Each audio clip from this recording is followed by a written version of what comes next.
On the banner, once again, we have an exclusive, and this is all about our current rankings at the World Economic Forum, the Global Competitive Index, where Ghana was ranked 111th amongst 144 countries. Some eyebrows raised, positive, negative, I don't really know. I have my own views on that.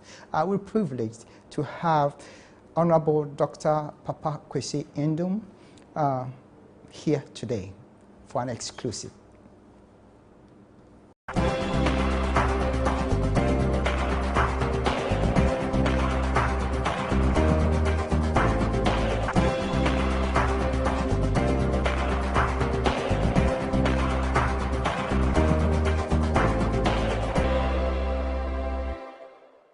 Welcome, Dr. Ndom. Thank you. You prefer to be called a Jumera for the sake of our viewers across Africa. When we say Jumera, how would we translate it for maybe perhaps our Nigerian audience to understand? Well, I did not decide to call myself a Jumera. Okay. It's something that came. Okay. And I suppose it came about because, I mean, if you say Ejuma is work, Yeah. Ejumura is someone who provides jobs. Okay. So I believe it's because, you know, part of our group has been creating jobs in different parts of the country, yeah, and also in other parts of the world as well. Well, we're privileged to have for this discussion Dr. Kwesi Ndom. He's the president of Group Ndom. He's been the 2012 presidential candidate of the Progressive People's Party, one-time Minister of Energy during the Kufuor era, Minister of Public Sector Reforms, Chairman National Development Commission, Minister Economic Planning and Regional Integration, Chairman Millennium Development Authority. So I believe that we're talking to the right person at the right time. We have to take part of your time because just a few days ago, Ghana was ranked 111th on the Global Competitive Index, and it's become some kind of I want some kind of admiration for the hopefuls, or those that can be said to be optimistic about economic climate. But on the other hand, many people out there, especially the lay people, the Ghanaians, the indigents, I think that some of these international rankings and all that don't mean a thing to us, people within the country. What do you make of this ranking? Well, first of all, just listen to the sound of the name of this. It says Global Competitiveness, yeah, Ranking. So it is not ranking for Ghana in the light of the territory, yeah, or West Africa or developing countries. It says global competitiveness, recognizing that as a country, we live within the globe, the world made up of several nations, and we all compete. We compete for the same resources, whether it's money, human capital, whatever. We compete for the same markets.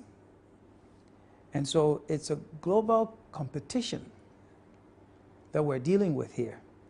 So if you go to a global competition, it is like going to the Olympics.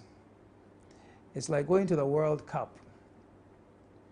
And you're going to play with everybody else and compete with them.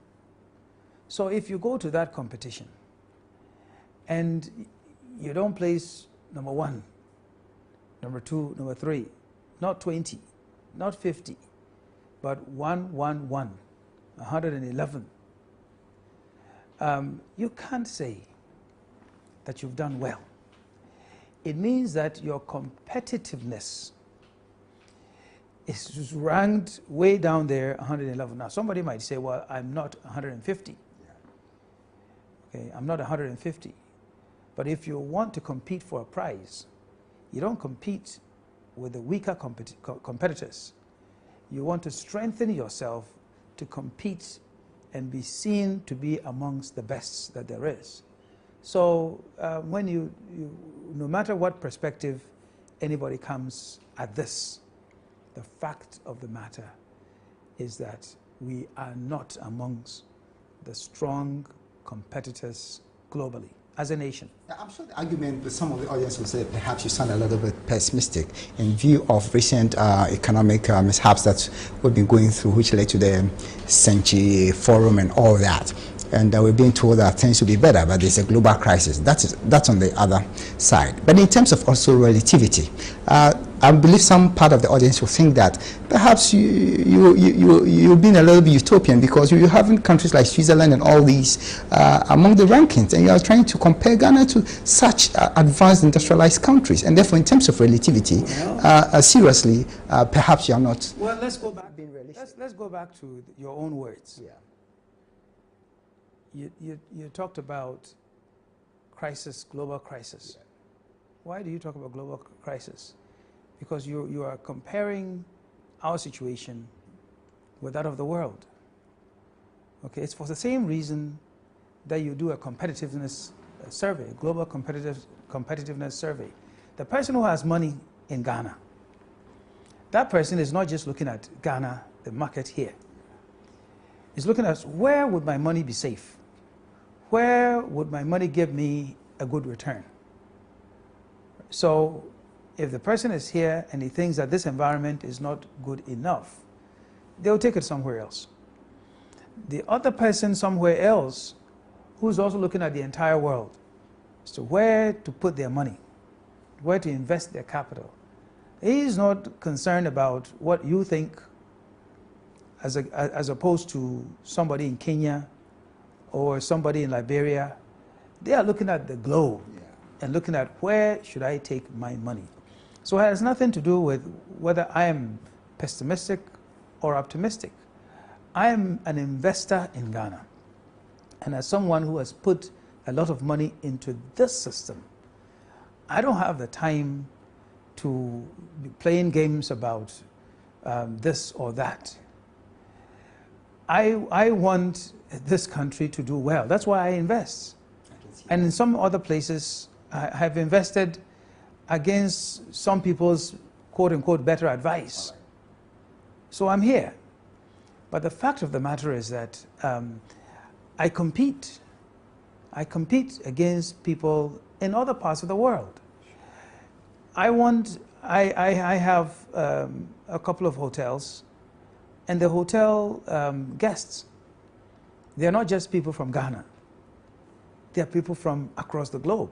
We get Chinese, we get Americans, we get British, we get the Dutch.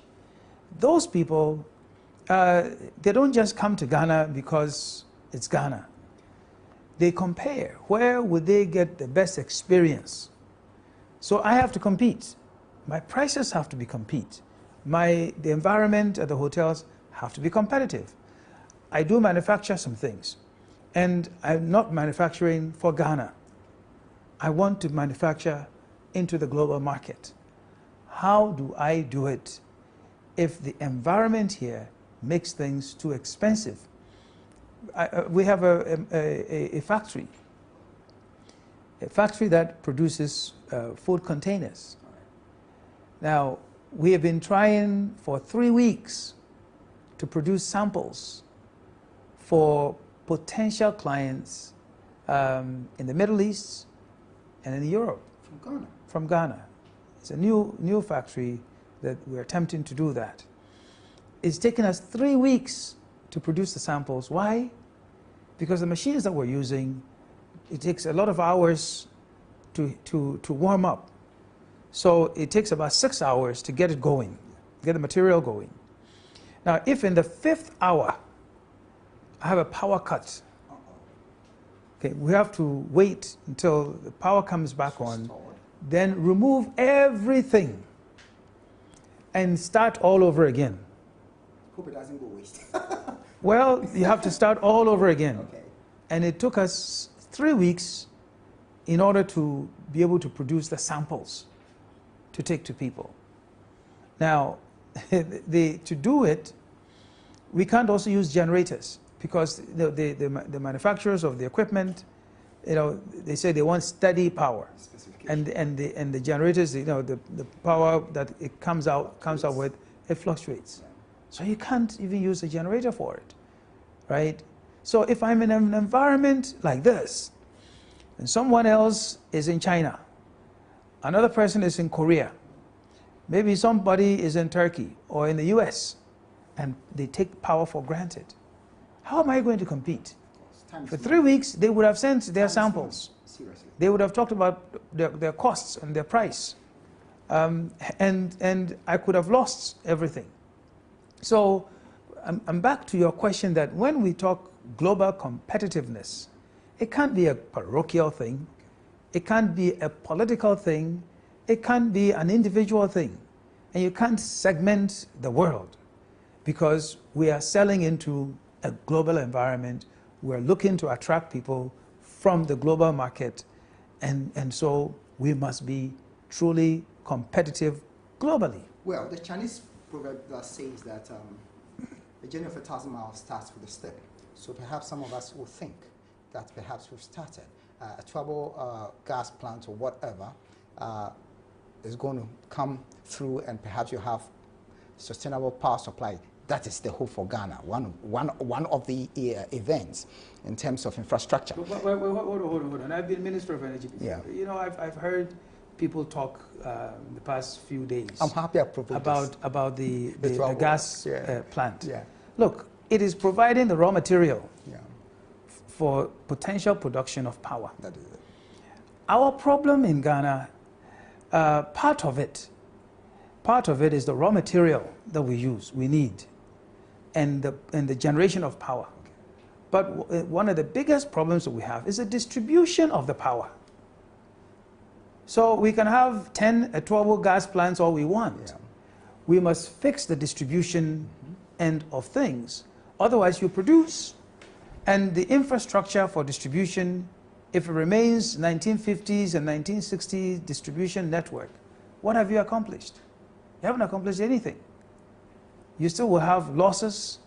There are places where you can't go, and so on and so forth. You have to have a good system to collect your money. Yeah, it costs for a okay, lot of effort. when people look, have you heard the advanced economies where they are using prepaid meters for electricity? No, you go to America, you're not using prepaid meters. They're not doing it in Japan or in China. We're doing it here because we've basically given up that we can't be efficient in distributing and collecting for it. And that's why we use a backward thing like a prepaid meter. Still dwelling on in terms of relativity. Among the rankings, we come back to Africa, and among 35 countries, Ghana places or is ranked about 11th on the continent. So we restrict ourselves to the continent because it looks like the global issue is becoming a little bit too much of competitive. But if you are in a bad neighborhood, yes. If you are in a bad neighborhood, and in a bad neighborhood you are elected the champion, in a bad neighborhood, what have you accomplished? And in this case, we're not even the champion. We're 11th. On the banner, sometimes it becomes a little bit, I would say, I become a little bit aggressive on some of the issues. You have been one of the finest investors in this country. And I believe my audience out there will say, perhaps you've invested so much. That is what we must do also as a nation, is that whatever problems we have, put it there, let everybody see that these are the problems, and as a result of these problems, these are the steps that we must all take. Good. If there's some sacrificing, we must understand why we sacrifice. But if you tell us to sacrifice, and the situation doesn't change, and it continues to either be the same or becomes worse, you're not getting anywhere. So it is important, it's not about being pessimistic or anything. It is about wanting to make sure that we recognize the situation that we're in. After recognizing it, then we devote our energies and we devote our attention, everything, our minds, to finding solutions after we've analyzed them well. Good. Then we all choose a path forward. And so you must then have a leader who says, after considering everything else, this is the path we've chosen. This is where we're going. The will. But we all go through the same path. Okay, not that some arrive by air and then you give bicycles to some other people to struggle through, and others still must walk barefoot. we must all go through the same channel so we feel the same things, and then people come along with you. Same that you do in a company. Because if a company is struggling and the person in charge is living, large, you live in a lavish lifestyle as if there's no problem. Anytime he just goes to the treasurer or the accountant and says, how much money do we have today? 1 million, give me half, and takes off, okay? Soon, they'll come and say, well, how much money do we have? And they say, we don't have any. I'm laughing or giggling, not because it's not a very serious issue, but because what you're saying characterizes a lot of private businesses in Ghana. I mean... Well, some people might say it characterizes a lot of what happens in the public sector in Ghana, because that's how come you rack up a lot of debts. All right. So if you borrow and borrow, and you borrow to live on, soon you have debts piled high, and you have nothing to show for it. And as a country, you go bankrupt. Countries go bankrupt as well, just as Greece has done, just as the Spanish people have gone through, just as Argentina is going through, and so on and so forth. That's just as we went through and had to declare that we're a highly indebted, poor country, and we still haven't learned the lessons. That it's unsustainable debt that gets you there. Okay, that is the situation. So you must be able to recognize the situation, find solutions, work hard to implement them, and sustain the agenda for solving the problems. That's how you get You're about somewhere. taking the wind out of my sail because the key word for me is the sustainability. Now that we have been able to jump maybe 2 steps up, the key issues, some of the key issues that is being raised by the World Economic Forum is about sustainability. We're talking about Millennium Development Goals evolving into Sustainable Development Goals. We started talking about sustainability, and I find it very interesting. With our present achievement, just 2 steps, the key issue and the difference between us and those who are doing very well on a sustainable basis, who are always ranked at the top, is they ensure that things are done properly on a sustainable basis. What do we have to do here in terms of policy, in terms of actions, attitude, that will make our little successes sustainable? Well, if anything is going to be sustained, you need discipline. Okay. So we're only talking about fundamentals, the basics here in this country. We're not talking anything sophisticated, anything big, anything that is too large for us. For every country, you need to put some basics there. You must know who you have and where they go every time. That's why you have a national identification system. Without a common, single national identifier for everybody in the country, many things are difficult, near impossible to get to. I agree with you 100%. That is how you achieve discipline. So if you're going to have a criminal information system, well, you've got to have that. You must be able to say it is this person from the day that they were born till the day that he dies.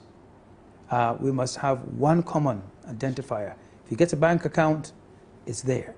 He buys a car, it's there. He buys a house, it's there. Goes to work, is there. Is paid, is there. All the way throughout your life. You don't have that as a country. You go, and you come back because you find that you can't find some people. You can't even vote right. That is true. Okay, you in Ghana, in this day and age, every so often we start to re-register people, go through and do all sorts of other things. If you had a true national identification system, comprehensive enough. As soon as somebody is born, they have it. They go to school, they have it. When they reach age 18, you know they have it. Automatic. It's a matter of they go and say, I want to register. And that's it. No big deal. So that thing must be there. Number two, you must have in a system a good form of collecting your taxes. We don't have a good form of collecting your taxes, in part because we don't have a common identification system. Okay? But the public sector is also weak. The public sector is weak in part because we are everything going to the center instead of happening out there. In the municipalities, in the districts, in the cities, in the towns, in the villages. A member of my family went to France to look for their grandfather. Went to a small village, to the mayor's office. And in the mayor's office, they were able to just get the name, date of birth, and so on and so forth. The records were there. The records were there. And they said, oh, go to this cemetery. You go to that cemetery, the cemetery has an office. The cemetery has a map. And there's a computer. This is a cemetery. You think through our cemetery and that cemetery. It is there. Somebody is employed, is sitting there behind a computer, name, date of birth, they died, and so on and so forth. They pull out a map. And they say, okay, go to X105, that's where he is. The location. Yes, exact and in the cemetery itself, it's like, they've mapped it out. There are streets and whatever. Location, position, yes. and with precision. And then you go and the person is there. So even for the dead, we know where they are. Yes. We know where they are. We don't know where they live now. Absolutely not. That is interesting. So the discipline that you use to run the country, good. It is what boosts everything. Otherwise, money goes away, otherwise things don't work, and so on and so forth. That's why in Singapore, they know where people are. They know if you commit a crime on the streets, they catch you. If you don't see anybody around, there's technology capturing all of it, and so on and so forth. So we've got to get those fundamentals right. We're trying to do a pension system in this country. Then some people hijack the money, okay, because they're in government. Okay, because in the public sector. Now, I was part of bringing this system on board. And the system was to solve a critical problem in business in Ghana, the lack of long-term capital. Because pension money is long-term money. So what do? They go and carve out, part of the policy is, put the majority of the money in treasury bills. Who does the treasury bill money goes to? The government. It starts defeating the purpose. Okay, it's supposed to go to the private sector. Then there's supposed to be private sector people who are managing this thing. So the public sector agency hijacks the money. And since the pension system began, it's only this October that they're going to begin releasing the monies to private sector people. So that is where you need to begin solving the problem. You need leaders who understand the stuff.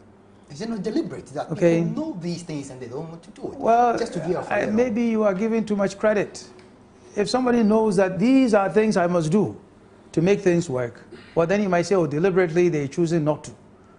But if someone has no clue, okay, that this is what makes America work, this is what makes the UK work, and so on and so forth. They see everything as, if I can manipulate this to advantage, that's where I go.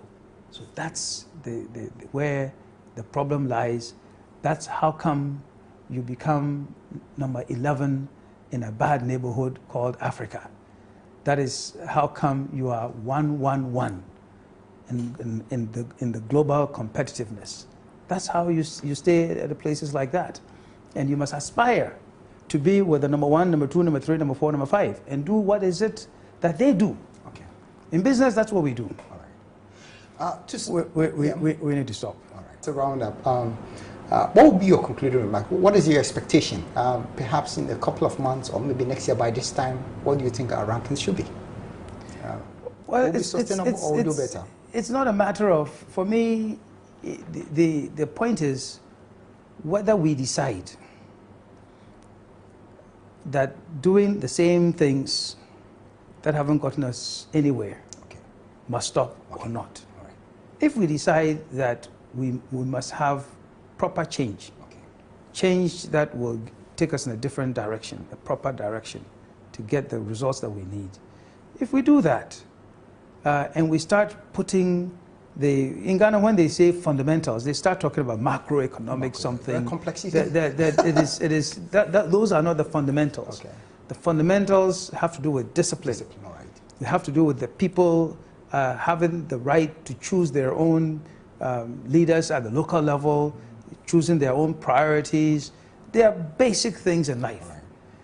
If we do those things, the results eventually would be better than the ones we're seeing. It's the same in life. Okay. It's the same in business. It's the same things that you do. If you went into the military, you would have to do some of the same things to rise to the top. Dr. Kwesi Ndom, thank you very much. You're welcome. Yeah. Viewers, stay tuned. We'll be right back.